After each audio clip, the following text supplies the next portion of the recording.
some things out here that are part of our loan closet. Communication devices are probably one of the biggest things that we provide people who've lost their ability to speak. Obviously, it's very important to communicate. There are many different ways to do that. We pride ourselves on being flexible enough to adjust to the needs of the person. So we offer very different resources depending on how they can use their hands, how they can use their arms, and how they are with their head movement.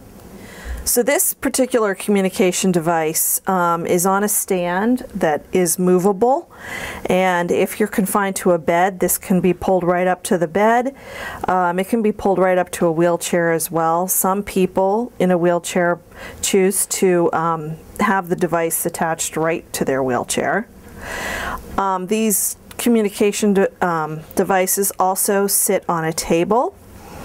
This particular one also has internet, email, so it really functions like a computer.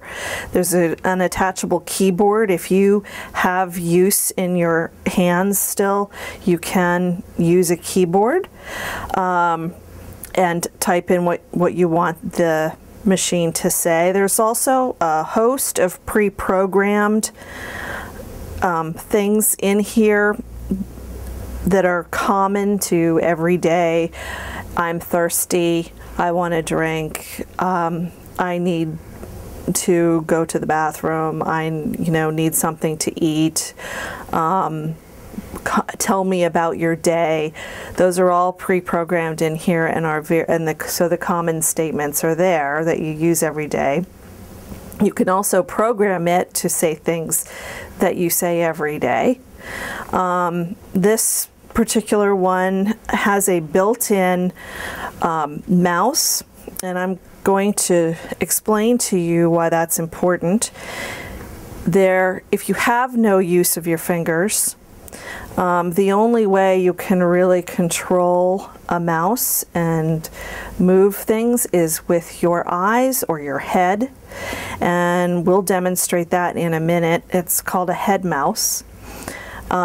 This is a head mouse device that actually does fit on top of a regular computer, and using a dot that is placed on your eyeglasses or your nose or your forehead, you can very easily move point and click with the mouse.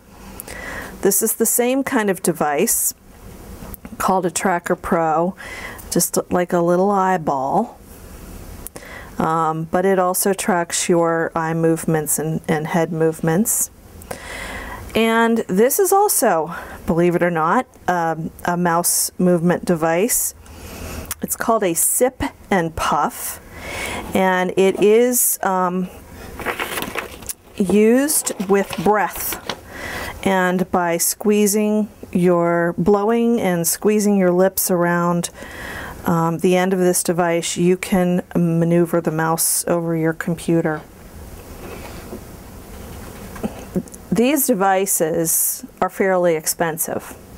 The more involved they are, the higher the cost is. The more bells and whistles it has, it can go up to $18,000. They can start at $8,000. A head mouse is about $1,000. It's very expensive for somebody who has no health insurance to find ways to communicate. We do have these small, they're called boogie boards, and this would be the very least expensive way to communicate, would be to write it like this. But if you have no use of your hands and your arms, you really need a speech generating device, and many people just don't have the insurance to cover it. So we have a loan program, and we will loan the device for people who need to communicate and they can use this until they no longer need it, and then it comes back and we clean it up and goes out to somebody else. Right now, we're serving about 150 persons living with ALS through our loan closet and our resources. But at any given time, there are probably about 300 people in Western Pennsylvania living with ALS, and in the state, about 1,000, maybe 1,100 people with ALS.